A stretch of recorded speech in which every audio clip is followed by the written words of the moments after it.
BDO World Championship finalist down at the Lakeside, Stockport's very own Silverback.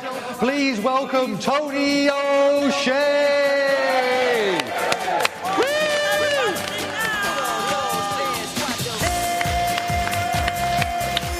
Let's talk darts. I'm not doing that with you, mate. I'll go through the window or something. That's a mismatch, that one. Great to have you on the programme, Tony. Great to meet you, sir. Great to be here. Really thoroughly enjoyed the final at the Lakeside against Ted Hankey, the Count.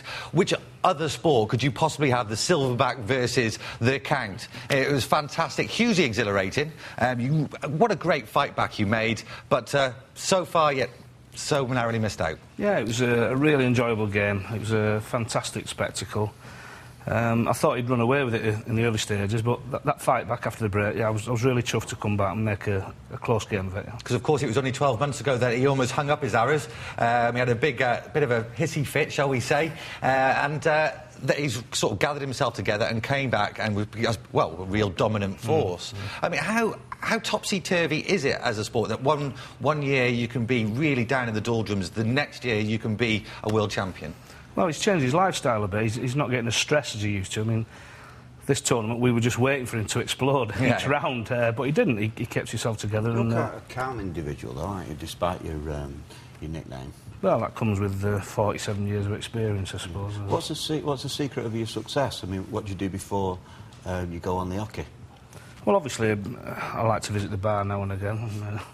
Now and again? Now and again. Yeah. So how many pints do you have then before you... Oh, 2 or 3. Just enough to calm the nerves, yeah. Yeah, OK. Because you're an old-school darts player in the sense back in the days of the Jockey Wilson and the Eric Bristows, where there was about 15, 20 pints at the hockey before the arrows started flying. Now it's become, I suppose, more of a sport in the sense of being able to be more conscious of your diet and the actual discipline and technique of the game. Well, as you said, I'm from the old school, but darts is so professional now. The young lads are coming in, that they're not drinking, they're looking after themselves. It's great for the sport to see things like that. I mean, obviously, the Olympics has been mentioned once or twice.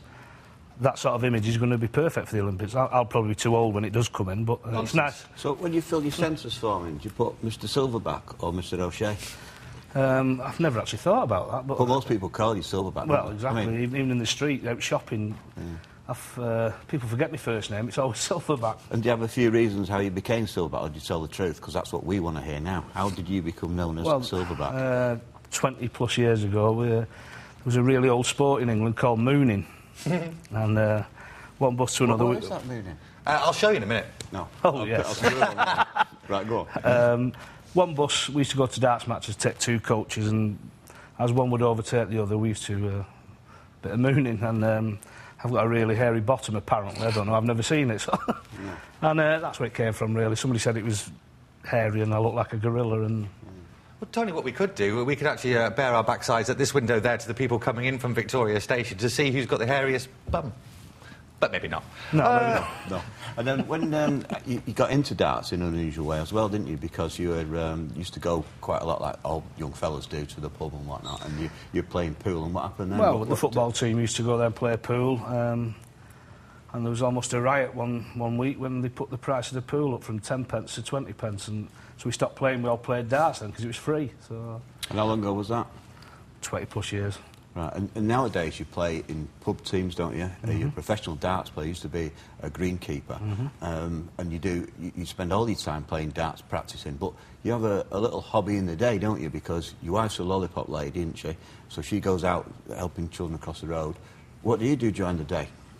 Well, in the afternoons or sometimes in the morning, I do a bit of housework. I do some ironing for her and other little bits and bobs. So do you take in folks ironing? I do my bit. Yeah.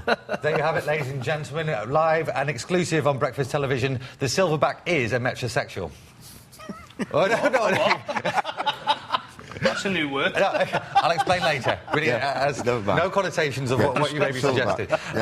Moving on swiftly to the Lakeside, it's been an institution, as I mentioned. Millions of people watch it year after year. I am one of those viewers. But, of course, there is the equivalent on the Sky Channel, the PDC, sorry, which you see the likes of Feel the Power. You see Barneveld playing in as well. Is there a rift between the different darts, not just the competition, but also the players players, the competitors? There's not a rift between the players. I mean, we all want to play darts and earn a few quid. And that's why we do it. But the PDC is totally professional. The tournaments they run is so well organised. It's promoted well. The prize money's good. It is total professionalism. So, is there more money? Definitely, yeah. Right, in the PDC? Definitely. Right, OK. But is the standard different? Is there... I mean, for example, if we're talking about averages, I saw a statistic that Phil the Power Taylor was in the PDC in the final was throwing 103 and sort of Ted Hankey was throwing 93 or something. You know, is there... Amongst us dart players, I don't think there's any doubt that Phil is the best player ever.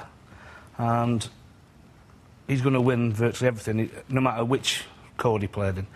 The one thing that we say is we're the old-fashioned school. We know we are. But we play international games, and that's a big part of my life, playing for England. I've done it for 8 years now. And I've got a great record for England, so I want to carry that on, obviously. So you go all over the world playing darts at the weekend. You play for the Pineapple in the week, don't you, and other pub teams. But how does that... how do you think that'll compare with Saturday? Because you've got a special day Saturday, haven't you, at Stockport County? Yeah, I believe the club are giving me a squad number this year. It's going to be 180, and I'll be in the programmes for the rest of the season. Fantastic. So you could be the new signing for Stockport County. Not exactly... Like that other guy, so what's he called? Kaka. Not exactly Kaka, but I don't think they let me play. I asked once, I asked Jim once, could I get a game, and he said he'd love to, but I don't think the insurance would cover me, so... Just finally, any big winnings for coming second in the at the Lakeside?